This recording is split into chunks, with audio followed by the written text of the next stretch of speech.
Assalamualaikum warahmatullahi wabarakatuh. Pada pertemuan kali ini kita akan membahas ya, terkait mata kuliah IMLTD ya dengan topik pemeriksaan RNA HCV ya, atau pemeriksaan RNA dari virus hepatitis C. Jadi sebelumnya kita sudah membahas ya dari pemeriksaan DNA dari virus hepatitis B ya. Jadi untuk topik kali ini terkait dengan virus hepatitis C ya.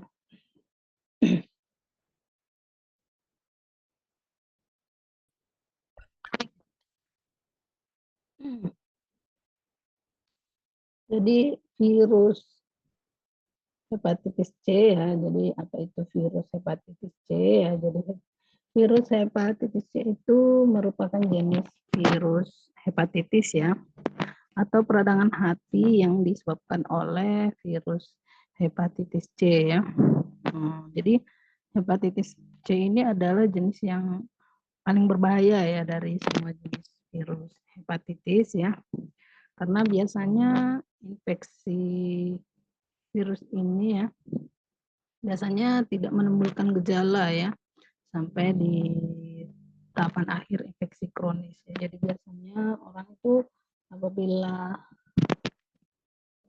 dari virus hepatitis ini biasanya tidak menyadari ya bahwa seseorang itu memiliki telah terinfeksi dari virus ini ya. Jadi tidak memiliki gejala yang khas ya, sehingga penderita itu bisa mengalami ini ya, kerusakan hati ya, bisa terjadi sampai sirosis ya, jadi terjadi kerusakan hati ya saat dilakukan tes medis rutin ya. Jadi untuk virus hepatitis C ini juga termasuk dalam golongan ya virus RNA ya, atau ribonucleic acid ya. Jadi untai tunggal ya, dan termasuk ke dalam kelompok Flaviviridae ya. Jadi untuk virus hepatitis C ini juga ya terdiri dari hepatitis C akut ya, dan ada yang kronik ya. Jadi biasanya dari tingkat keparahan yang ringan ya, yang berlangsung beberapa minggu, dan selanjutnya akan menjadi kronik ya, dan bisa menyebabkan terjadinya komplikasi yang serius ya. Selanjutnya kita masuk ke ini ya, struktur dari hepatitis C ini ya, di genomnya ya.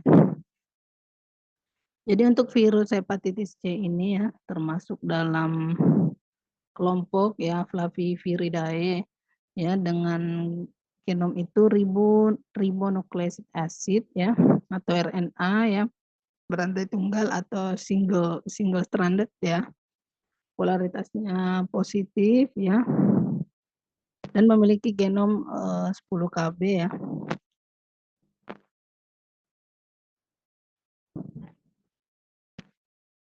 Dan untuk virus ini ya dengan genom RNA untai tunggal ya, ini dilapisi glikoprotein yang mengandung inti nukleokapsid ya 33 nanomikron ya. Partikel berbentuk bola yang dapat langsung diproduksi untuk menghasilkan protein virus ya. Jadi hal ini karena HCV itu merupakan virus RNA ya dengan untai positif. Jadi untuk diameternya itu ya tadi disebutkan antara 30 sampai 60 nanomikron ya. Jadi untuk strukturnya ya, virus ini memiliki envelope ya atau sampul ya yang terdiri atas glikoprotein dan lipid ya. Jadi untuk penularan ya, jadi umumnya untuk HCV itu ya penularannya bisa dibagi dua ya. Jadi bisa penularannya secara horizontal ya, dan bisa secara vertikal ya. Jadi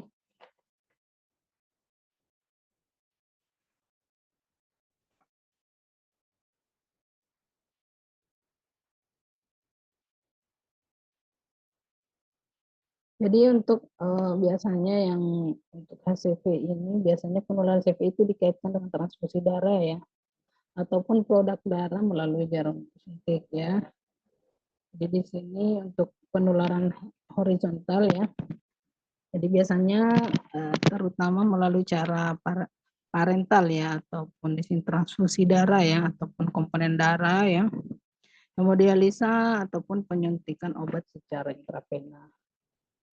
Dan ada penularan vertikal ya, vertikal itu penularan dari ibu yang terinfeksi ya, menderita hepatitis C ya, kepada bayinya sebelum, saat, atau saat persalinan. Itu sebenarnya gambarannya secara umum ya, ada horizontal ya dan penularan vertikal ya.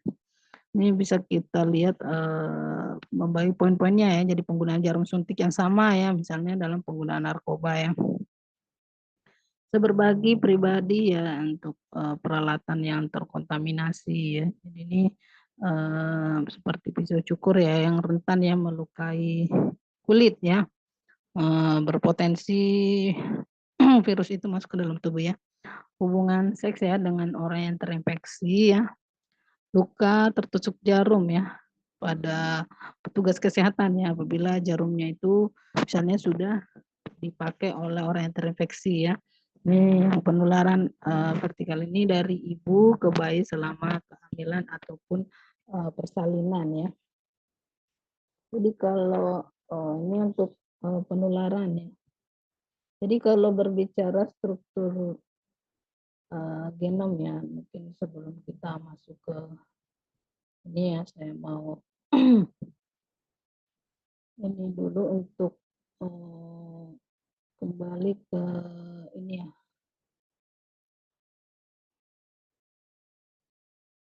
ke genomnya ini ya, mungkin saya besar dulu ya. Jadi untuk susunan ya dari struktur virus ini ya. Ini slide dulu ya. Jadi kita perbesar dulu ya untuk struktur dari virus ini ya.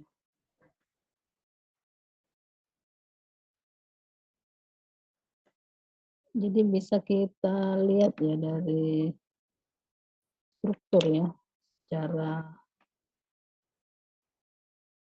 jika diperbesar ya dari struktur untuk virus ini ya. Jadi di sini kita bisa lihat ya, ini adalah envelope ya, glikoprotein ya, ini adalah envelope glikoprotein ya. Jadi ini ada terbagi dua ya, jadi ada yang tonjolan-tonjolan ini ya, jadi ini adalah envelope glikoprotein ya. Setelah itu ini adalah bagian dalam itu adalah pembungkus ya. Pembungkusnya ya, jadi yang bentuk tonjolan ini yang envelope glikoproteinnya. Jadi ini yang nanti akan berikatan ya, membentuk ikatan apabila ini ya dengan reseptor ya, dengan sel ya. Jadi mengenalinya dengan envelope glikoprotein ini ya. Nah, terus di dalamnya itu ada nukleokapsid ya. Jadi sebelum masuk ke single stranded RNA-nya ini ya, materi genetiknya ini ya, dari itu akan dibungkus lagi dengan nukleokapsidnya ini ya. Jadi ada nukleokapsid ya, jadi di dalamnya itu adalah single stranded RNA-nya ya. Jadi materi genetik dari virus hepatitis ini ya.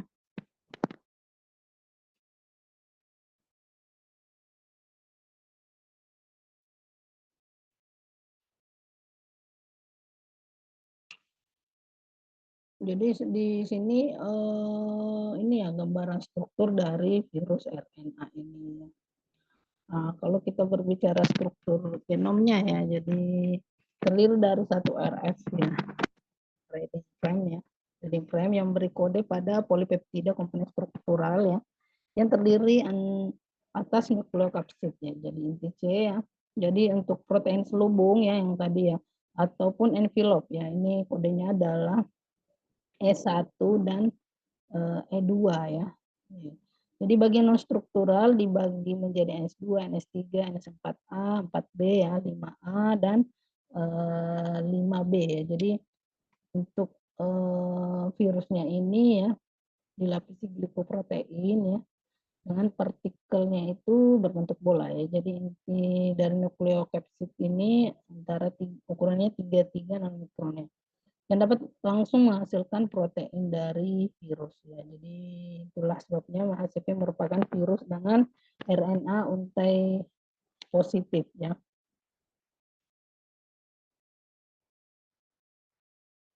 Ya dari strukturnya ya. Uh, jadi di sini memang memiliki ini gambaran ya dari struktur RNA dari HCV ini ya.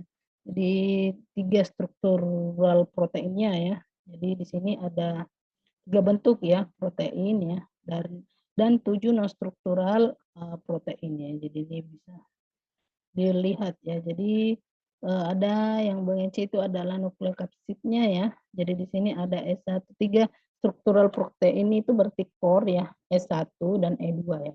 S1 E2 ini adalah envelope ya dari glikoproteinnya ya. Itu nanti yang akan berikatan ya bagian envelope ini ya antara antigen ini dengan sel ya apabila akan menginfeksi sel ya sel yang sehat ya. Dan ada 7 non struktural protein ya. Jadi ini yang disebutkan ya dari NS1 sampai ke NS5B ya. Jadi untuk non struktural protein ini sangat penting ya untuk performa fungsi dari virus ini ya. Sedangkan untuk struktur protein itu bisa membantu ya, membentuk struktur ya, bentuk dari struktur dari virus ini ya. Ya, jadi tadi sudah saya jelaskan ya terkait RNA virus ini. Jadi ada 3 bentuk ya, protein struktural ya dan 7 protein struktural ya, seperti yang dari gambar tadi ya. 3 protein struktural ini ada inti E1E2 ya. Terus 7 protein struktural ya dari P7 sampai NSB5 ya. Jadi protein struktural itu berfungsi untuk menjalankan fungsi ya dari virus ini, sedangkan protein strukturalnya membantu dalam pembentukan struktur dari virus itu ya. Sebelum kita masuk ke struktur virus itu, jadi sebenarnya ya untuk virus ini ya, untuk genom HCV itu terdiri dari 9.400 ya nukleotid ya, yang mengkode protein besar ya, yang terdiri dari sekitar 4.444 ya, dan 3.000 residu asam amino ya. Jadi sepertiga dari poliprotein itu terdiri dari protein struktural ya, yang tadi sudah disebutkan ya. Dan ada protein pelapis ya yang dapat menginduksi antibodi penetral ya. Dan 2/3 sisanya itu dari poliprotein non struktural ya. Ini terlibat langsung dalam proses replikasi ya. Replikasi tahu ya, jadi replikasi dari virus HCV itu. Jadi replikasi berarti memperbanyak diri ya. Nah, dari virus ini. Jadi memperbanyak diri dan menginfeksi sel-sel yang baru ya. Apabila virus ini menginfeksi sel yang baru, itu akan mengambil alih ya, jadi merusak sel itu ya untuk memperbanyak diri ya. Jadi mengambil protein ya yang ada pada sel untuk memperbanyak diri dari virus ini ya. Jadi untuk replikasi HCV itu sangat sering terjadi ya, dan individu yang sakit biasanya diperkirakan ya bisa menghasilkan sampai 10 triliun ya virion per hari ya. Jadi replikasinya itu sangat cepat ya. Jadi proses replikasinya mencari sel-sel yang baru dan merusak sel tersebut ya untuk mengambil materi genetik ya. Jadi merusak sel itu untuk membentuk replikasi virus yang baru. Jadi sangat sangat cepat ya untuk proses replikasi dari virus hepatitis ini ya.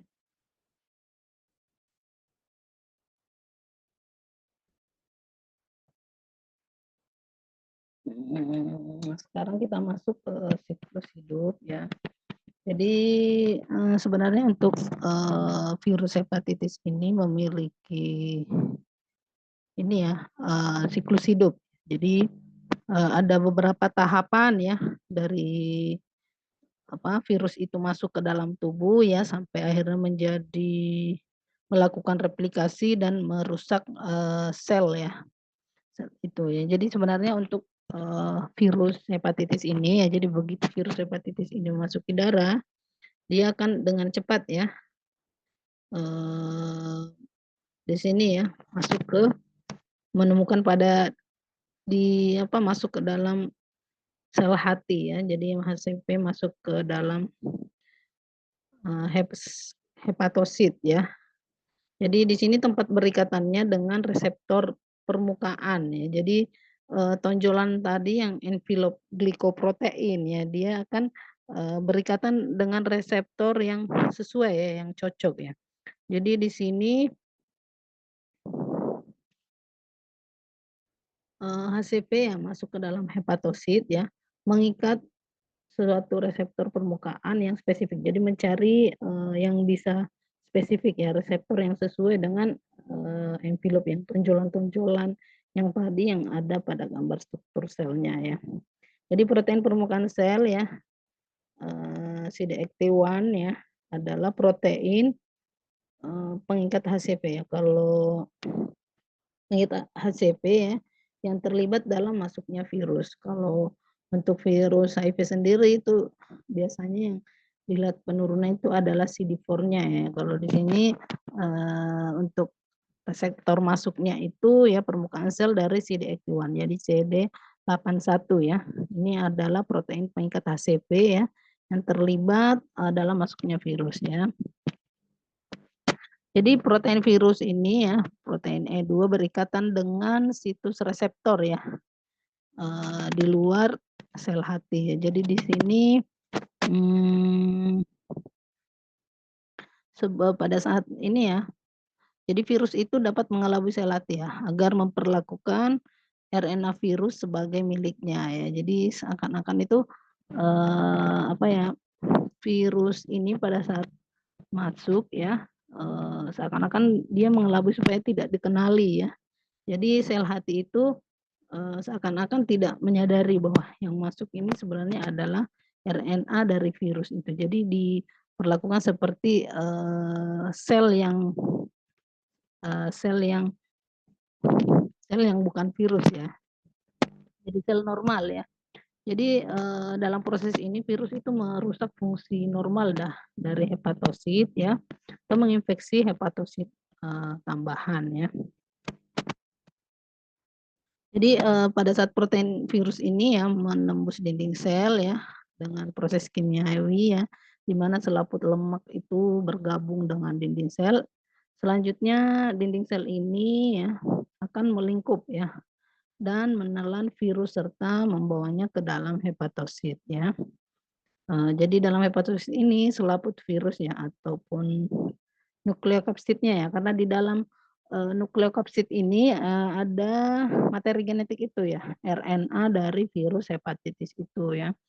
Jadi, ini akan larut dalam sitoplasma ya, jadi akan keluar RNA virus itu ya, atau virus uncoating ya.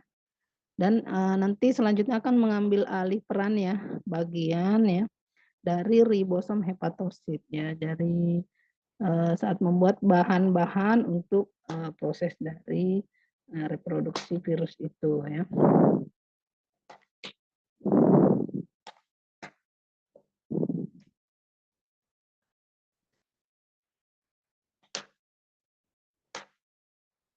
Dan selama proses ini virus ya menutup fungsi normal dari hepatosit ya.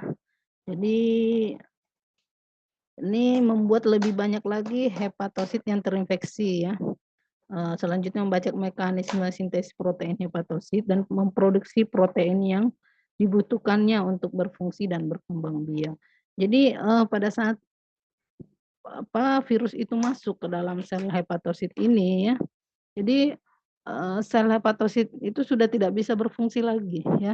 Jadi ndak bisa berfungsi lagi dengan normal ya, karena, semua komponen-komponen yang ada dalam sel hepatosit itu akan diambil alih fungsinya oleh, virus ini ya. Jadi di sini, dan, komponen yang ada dalam sel itu akan diambil alih ya oleh virus ini. Jadi, memanfaatkan protein-protein ya, yang ada di dalam sel itu untuk digunakan untuk replikasi dari, virus ini ya. Jadi protein hepatosit ya, jadi semuanya digunakan ya, virus ini menggunakan semua potensi yang ada di dalam sel hepatosit itu ya, untuk memproduksi protein ya, sehingga virus ini bisa melakukan replikasi sebanyak mungkin ya. Coba kita lihat perbesar, coba ya, pembesaran gambarnya ya. Sebenarnya gambaran ya, gambaran dari, proses ininya pada saat masuk ya. Coba nanti kita lihat ya di akhir ya. Jadi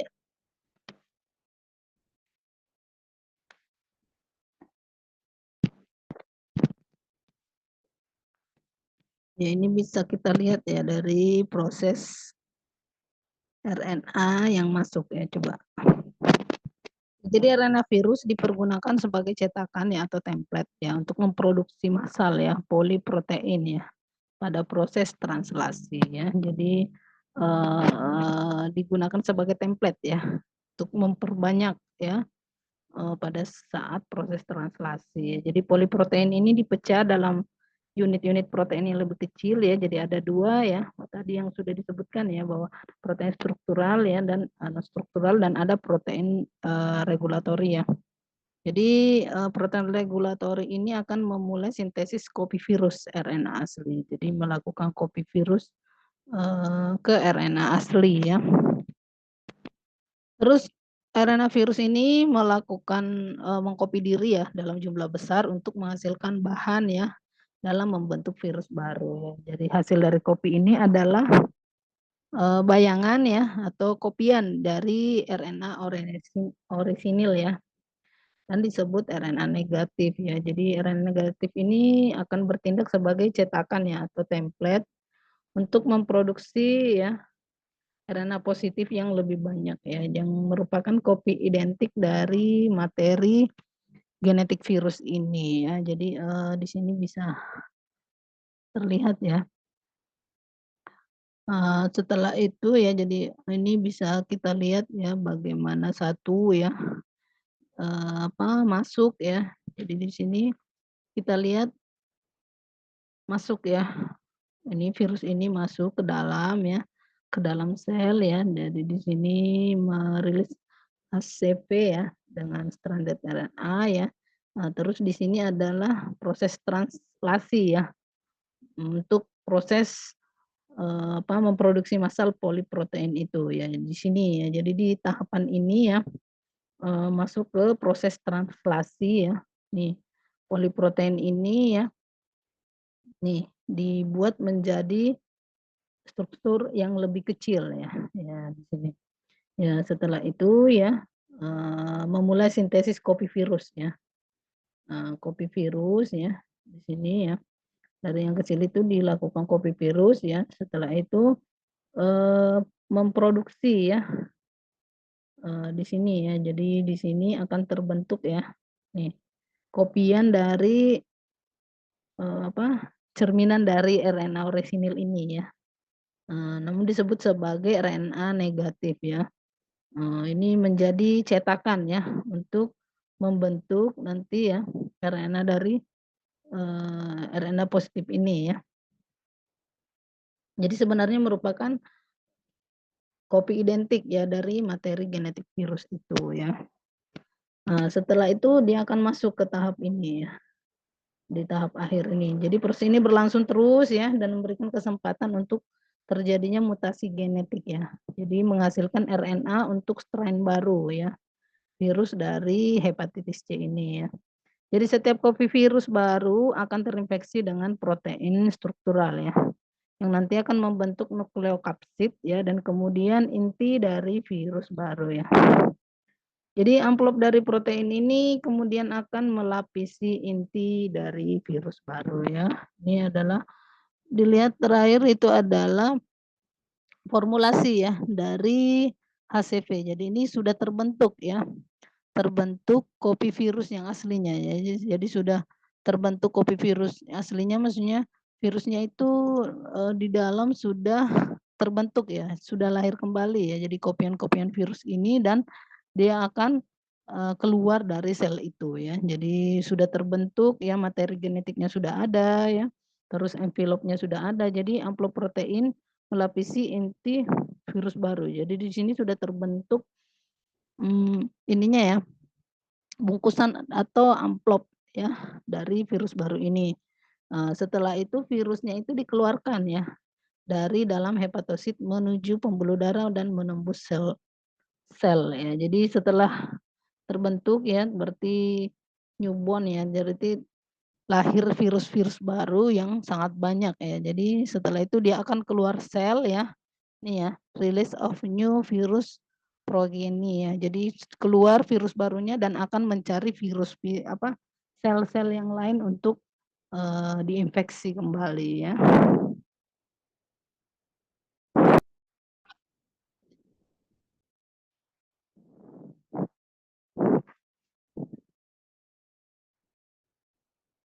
Iya, jadi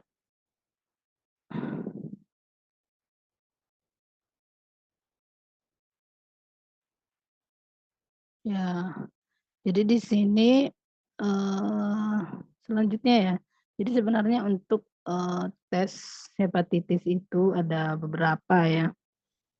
Bisa metode ini rapid ya atau imunokromatografi ya. Ada PCR ya, ada NAT, ada ELISA ya. Namun yang terbaik itu ya memeriksa dari materi genetik dari virus itu, apakah itu DNA-nya atau RNA-nya ya. Jadi untuk melakukan pemeriksaan dengan materi genetik ya, otomatis yang bisa dilakukan itu berarti melalui tes PCR ataupun dengan metode NAT ya.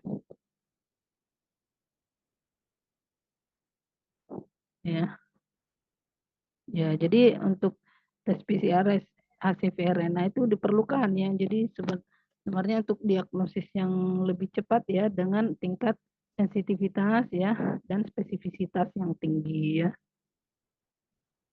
Karena memang yang diperiksa adalah materi genetik ya dari pemeriksaan ini, dan otomatis pemeriksaan ini jika dibandingkan dengan metode yang biasa seperti imunokromatografi atau rapid, otomatis metode ini lebih mahal ya, karena biayanya lebih mahal karena memang tingkat sensitivitas dan spesifitas yang tinggi, dan perlakuan pengerjaan sampelnya memang berbeda antara metode imunokromatografi dibandingkan dengan metode NAT ya ataupun PCR ya.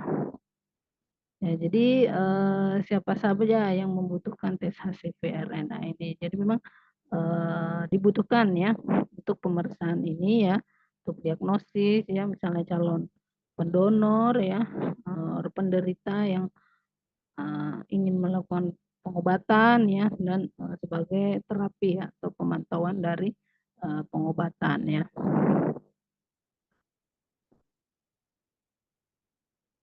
Ya, jadi untuk pemeriksaan ini otomatis ini persiapan ya untuk dilakukan pengambilan darah untuk pasien. Jadi sebenarnya untuk melakukan pemeriksaan ini sebenarnya tidak ada persiapan khusus ya. Cuma disesuaikan misalnya ya, karena biasanya untuk virus hepatitis ini tidak menimbulkan gejala yang khas ya. Jadi biasanya penderita biasanya tidak merasa ya bahwa sebenarnya telah terpapar oleh virus ini. Jadi untuk untuk pemeriksaan ya bisa langsung mendatangi fasilitas kesehatan ya untuk dilakukan pemeriksaan ya. Jadi di sini hasil untuk diagnosa screening HCP ini ya, jadi ada reaktif ya dan non reaktif ya. Jadi untuk tes antibodi reaktif atau positif ya diperlukan tes darah tambahan ya untuk menentukan apakah seorang saat ini terinfeksi HCV ya.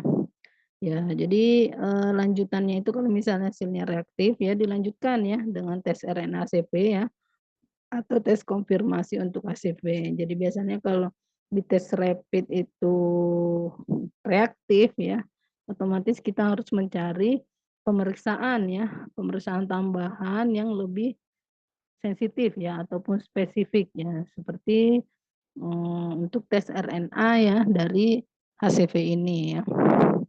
Ya ini adalah alur ya dari pemeriksaan ya, misalnya dari antibodi HCV ini ya, itu nanti hasilnya kan akan, terbagi ya antara reaktif dan non reaktif. Kalau non reaktif berarti tidak ada antibodi HCV ya yang terdeteksi, berarti dianggap orang itu sehat ya, jadi tidak terinfeksi. Kalau hasilnya reaktif ya, maka akan dilanjutkan ya dengan pemeriksaan materi genetik dari hepatitis ini, virus hepatitisnya ya. Kalau misalnya hasilnya negatif, ya berarti, tidak ada infeksi HCV ya saat itu ya. Artinya, bisa dilakukan pengujian tambahan yang sesuai ya. Tapi kalau hasilnya positif berarti kan terdeteksi ya, berarti harus ada, ada infeksi HCV ya yang saat ini terjadi pada tubuh seseorang ya, otomatis diperlukan perawatannya atau pengobatan ya dari penderita ya. Apa yang bisa dilakukan? Jadi bisa yang dilakukan ya untuk pemeriksaan DNA ataupun RNA berarti bisa melakukan metode PCR ataupun NAT ya. Jadi nucleic acid testing ini atau NAT ya memang teknologi yang digunakan ya untuk mengidentifikasi ya asam nukleat virus ya, bisa DNA atau RNA ya, yang biasanya diaplikasikan pada uji saring darah donor ya. Jadi pada tes ini ya, NAT ini segmen DNA atau RNA spesifik dijadikan target ya, dan diamplifikasi ya secara in vitro ya, replikasi ya di luar tubuh ya in vitro. Jadi tahap amplifikasi ini meningkatkan jumlah DNA jadi di atau RNA ya dengan titer yang rendah yang ada pada sampel hingga mencapai titer yang dapat dideteksi. Jadi kalau misalnya pada saat pengambilan sampel DNA materi genetik itu titernya rendah, otomatis direplikasi dulu menjadi banyak ya. Jadi dampak dari penggunaan uji ini ya berarti keamanan darah menjadi semakin meningkat ya, karena RNA-nya bisa dideteksi ya jauh sebelum antigen ataupun antibodi terdeteksi dalam sampel darah yang terinfeksi. Otomatis kalau pemeriksaan menggunakan metode ini, otomatis darah yang akan dijadikan untuk darah donor itu akan keamanannya lebih baik ya, lebih meningkat ya. Jadi bisa diartikan bahwa deteksi asam nukleat ini bisa mendeteksi dalam tahap infeksi awal atau window period ya. Jadi tahap masuk baru terpapar ya, masuk pada tahap masa inkubasi ya. Jadi dia masuk pada tahap awal. Jadi dengan metode NAT ini bisa mendeteksi ya keberadaan virus itu walaupun dia masih dalam tahap infeksi awal atau window period ya. Jadi sebelumnya juga kita sudah membahas ya terkait metode NAT ini ya pada pemeriksaan DNA hepatitis B ya. Jadi sebenarnya untuk pengerjaannya ya, untuk metodenya kan sama ya. Nanti tahapan-tahapannya juga sama aja dengan pemeriksaan DNA hepatitis B yang kemarin ya. Jadi di uji asam nukleat AT ini ya uji atau uji amplifikasi asam nukleat ya. Jadi tes ini merupakan tes molekuler ya untuk hepatitis C secara khusus ya untuk mendeteksi RNA HCV ya menjadi positif ya. Jadi inkubasi awal itu biasanya 1 sampai 2 minggu setelah terinfeksi ya. Jadi di metode ini bisa menentukan ya apakah pasien dengan tes HCV positif memiliki infeksi HCV saat ini apakah aktif ataupun sembuh ya. Jadi untuk NAT ini ya metode berbasis gen ya, mendeteksi materi genetik ya RNA atau DNA dalam jumlah yang sangat kecil ya. NAT ini merupakan teknik molekuler ya untuk menyaring darah donor ya untuk mengurangi risiko infeksi penularan pada saat transfusi ya. Jadi NAT juga bisa digunakan untuk mendeteksi keberadaan virus ya, infeksi aktif ya, apakah pengobatan diperlukan ya, dan memantau perjalanan penyakit. Terus NAT berbasis lab ini biasanya memang biayanya mahal ya, dan membutuhkan staf yang terlatih atau SDM yang kompeten untuk melakukannya. Jadi selain memiliki kelebihan ya, jadi kekurangannya itu ya karena biayanya mahal dan memang harus SDM yang kompeten untuk melakukan ini ya. Untuk peralatan NAT, jadi ada beberapa tahapannya. Pada amplifikasi ya ada 3 tahap ya, tahap preamplifikasi yang meliputi persiapan sampel, ekstraksi asam nukleat ya. Yang kedua itu amplifikasi sekuens asam nukleat ataupun aplikasi signal ya. Dan tahap akhir itu deteksi atau kuantifikasi produk amplifikasi ya. Ini adalah gambar dari alat NAT itu ya. Ini gambarnya memang merupakan alat-alat canggih ya. Jadi ini hasilnya akan terlihat pada layar ya, layar monitor ya. Kita lihat layarnya ya. Ini adalah regen ya, AC regen ya, jadi ARS ya, ada AC plate, kontrol, kalibrator ya. Peralatan disposable ya, AC regen terdiri dari target capture regen ya, target enhancer regen, TER ya, internal control ya, amplification enzyme probe, discriminatory probe, dan selection. Ini adalah gambar dari regen ya, regen-regen untuk pemeriksaan NAT. Ya, jadi di sini ada beberapa ya, Proslex AC fluid ya, Proslex auto detect regen ya. Jadi ini ada oil, wash solution ya, buffer ya, auto detect 1, auto detect 2 ya, sistem fluid preservatif ya. Jadi ini adalah gambaran regen-regen untuk pemeriksaan NAT. Jadi untuk sampel pemeriksaan ya, sampel bisa menggunakan antikoagulan EDTA. Jadi darah yang dicampur dengan antikoagulan ya, seperti zat anti pembekuan darah ya. Jadi dengan EDTA ya. Jadi pemeriksaan biasanya dilaksanakan dalam waktu 4 sampai 6 jam ya dari pengambilan darah ya. Jadi memang ada batas ya untuk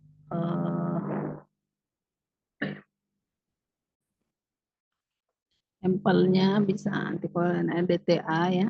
Memang pemeriksaan itu memang harus segera dilakukan ya. Ya biasanya kalau darah itu maksimal 2 jam ya diperiksa ya.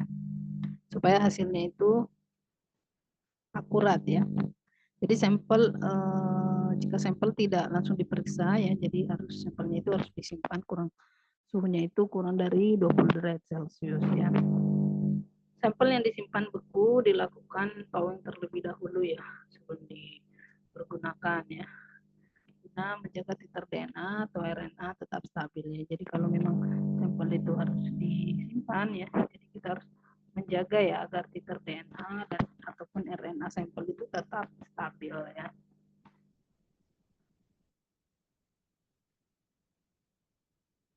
Ya, jadi untuk alur pemeriksaan NAT ya, sebenarnya untuk alur pemeriksaan ya, sama aja prosesnya ya, waktu pemeriksaan DNA ya.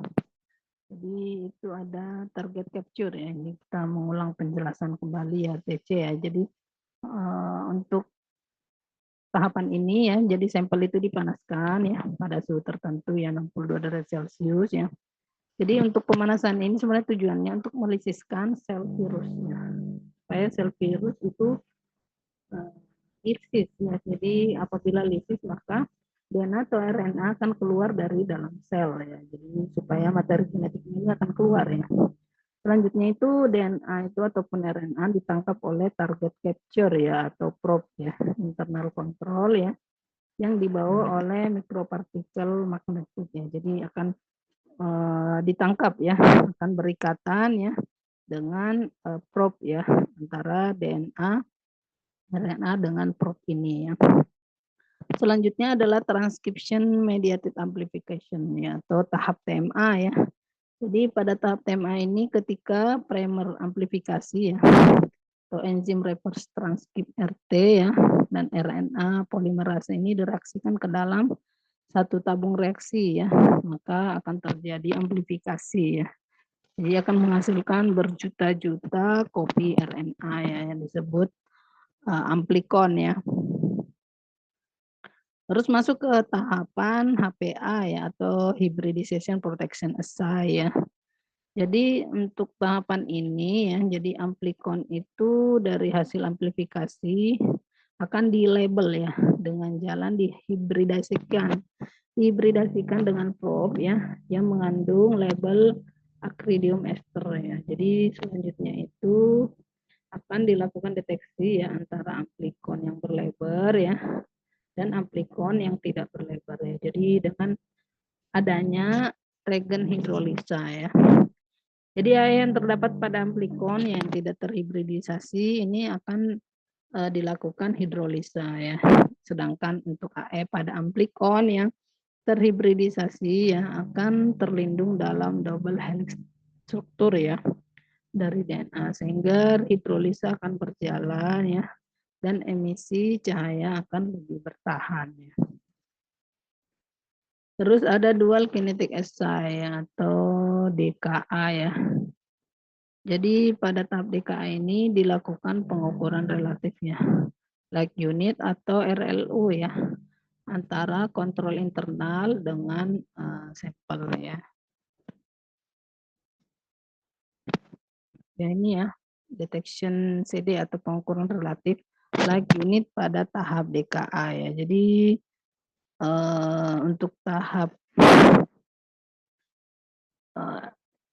CD ini atau chemiluminescent ya atau detection ya atau CD ya. Di sini adalah pengukuran ya relatif dari like unit ya atau RLU pada tahap DKA ya.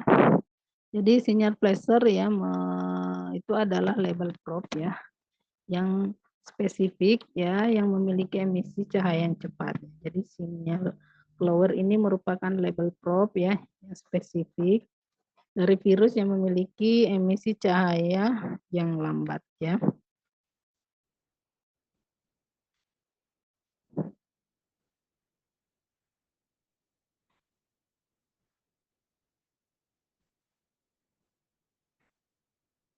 Jadi pada tahapan DCA ini ya,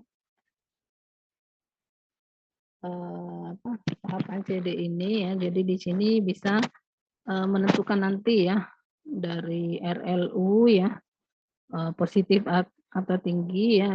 Jadi misalnya jika RLU positif atau tinggi maka disimpulkan ya bahwa sampel mengandung amplikon hibridisasi ya, artinya mengandung asam nukleat atau DNA ya. Sehingga darah itu tidak boleh dikeluarkan karena darah itu terinfeksi oleh virus hepatitis C ya.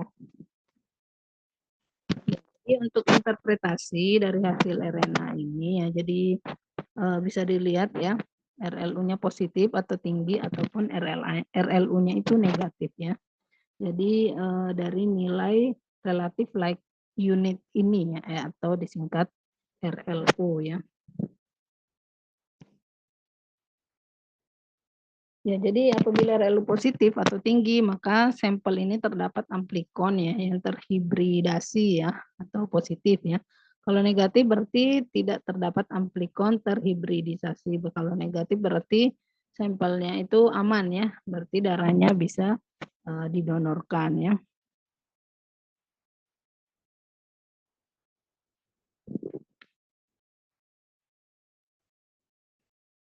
Jadi kalau misalnya dari RLU negatif ini berarti kan tidak ada asam nukleat ya, ataupun DNA ataupun RNA dari virus itu. Berarti darah itu bisa didonorkan atau ditransfusikan. Tapi kalau RLU positif maka asam nukleatnya itu DNA atau RNA virus itu ada di dalam sampel sehingga tidak bisa dilakukan untuk screening ya.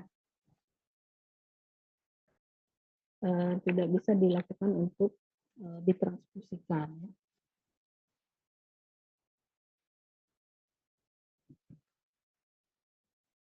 Ya, ini ya gambarannya ya yang tadi yang disebutkan ya. Ini bisa kita lihat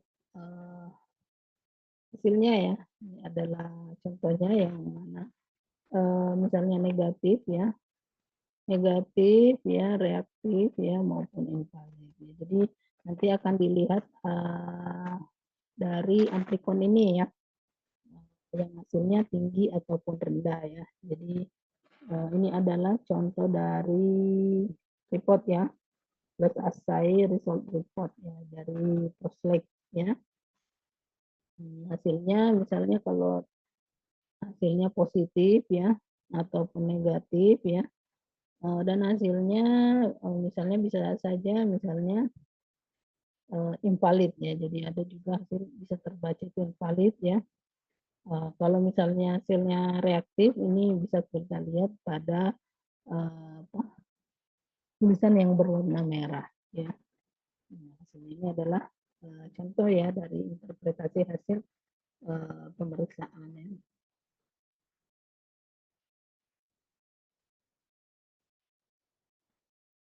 Jadi untuk hasil ini ya, jika hasil tes screening awal ya untuk darah itu ya bersifat reaktif, maka dilakukan screening ulang 2 kali dengan sampel yang sama dan regen yang masih aktif ya, seperti uji awal ya. Jika salah satu atau kedua tes screening reaktif, maka darah itu harus dimusnahkan. Jadi darahnya itu harus dimusnahkan. Namun jika tes kedua dari screening berulang masih sangat reaktif, berarti bisa digunakan ya. Untuk pengujian penyaringan ulang ya pada sampel yang sama dapat dilakukan pada periode retensi sampel yang ditentukan. Ya. Jadi untuk metode NNA ini bisa menggambarkan ya RNA-CP ya selalu terdeteksi pada fase awal atau window period dari infeksi HCP ya. Jadi biasanya bisa dideteksi 1-3 minggu ya setelah terpapar ya. Jadi bisa deteksi RNA HCP ini mendahului peningkatan titer alamin transferase ya, ALT serum ya, bahkan hingga 10-2 minggu lebih awal. Makanya disebutkan bahwa untuk pemeriksaan ini ya, untuk deteksi RNA DNA ini bisa mendeteksi di window period ya. Karena kalau mau melihat peningkatan titer itu kan membutuhkan waktu yang lebih lama ya setelah masa inkubasi ya. Nah, kalau misalnya kita hanya kalau di tes rapid mungkin belum terdeteksi ya, dan kalau kita menunggu titer peningkatan dari enzim ya untuk petanda kerusakan hati itu kan berarti peningkatan enzim dari pemeriksaan ALT ya, itu prosesnya lama ya, membutuhkan 10-12 minggu baru titer itu naik. Sedangkan untuk pemeriksaan ini ya jadi bisa di window period itu di awal paparan 1-3 minggu itu sudah bisa mendeteksi ya. Jadi materi dari jadi pemeriksaannya sangat sensitif ya untuk menentukan diagnosa apakah seseorang terinfeksi virus hepatitis C atau tidak ya. Jadi hal ini diperkuat dengan hasil deteksi RNA-CP ya dengan metode NAT ya, kuantitatif ya. Jadi bahwa titer tinggi itu bisa muncul pada fase awal dari infeksi ya. Jadi bisa mendahului dengan kenaikan titer ALT itu sendiri ya. Kalau misalnya orang sudah pada fase penyembuhan dari infeksi HCP ya, umumnya menurun ya, bahkan menghilang pada waktu berdekatan ya dengan tercapainya puncak ALT ini. Jadi sensitivitas dari NAT itu ya pada masa seronegatif ya antara deteksi pertama virus ya dengan deteksi pertama anti-HCV ya. Mendorong untuk digunakannya metode NAT ini dalam uji saring darah donor rutin ya. Jadi NAT dilaksanakan dengan dua metode ya, standar reverse transcription PCR dan TMA. Jadi untuk TMA ini memiliki dua keuntungan ya untuk pelayanan darah ya. Pertama karena ekstraksi dan amplifikasi ini dalam tabung yang sama ya di bawah kondisi isoterma ya, dan kedua karena metode ini juga memungkinkan konfigurasi duplex ya, bahwa RNA HIV dan HCV itu dapat dideteksi secara simultan. Jadi untuk kesimpulan yang pada materi ini, yang jadi hepatitis C itu merupakan virus hepatitis ya atau peradangan hati yang disebabkan oleh virus hepatitis C ya. Untuk struktur genom HCV itu terdiri dari satu RF ya atau open reading frame ya, yang memberikan kode pada polipeptida, komponen struktural yang terdiri atas nukleokapsid ya atau NTC, protein selubung atau envelope E1 E2, dan bagian struktural ya dari bagian NS2 sampai NS15. Untuk metode pemeriksaan yang sensitif bisa menggunakan metode PCR ya dan bisa NAT ya. Untuk interpretasi hasil NAT ya bisa dilihat dari hasil RLU positif ya yang tinggi ya, berarti ada amplikon yang terhibridasi atau ada materi genetik atau DNA atau RNA dapat sampel ya, dan RLU negatif berarti tidak terdapat materi genetik DNA atau RNA dari sampel ya. Jadi ini bisa menjadi bacaan ya dari buku MLTD, TBD ya bisa, ataupun jurnal-jurnal lain silakan masing-masing bisa mengeksplor ya. Mencari materi lebih banyak silakan mengeksplor atau membaca jurnal-jurnal terkait misalnya pemeriksaan NAT ini ya.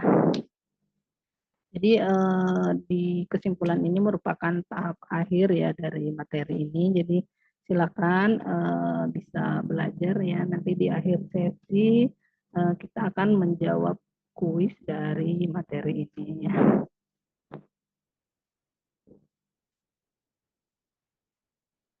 Jadi saya pikir cukup ya untuk materi hari ini ya.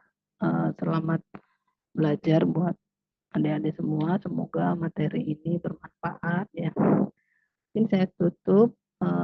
Terima kasih atas partisipasinya ya. Lebih dan kurangnya mohon dimaafkan. Wabillahi taufiq wal hidayah. Wassalamualaikum warahmatullahi wabarakatuh.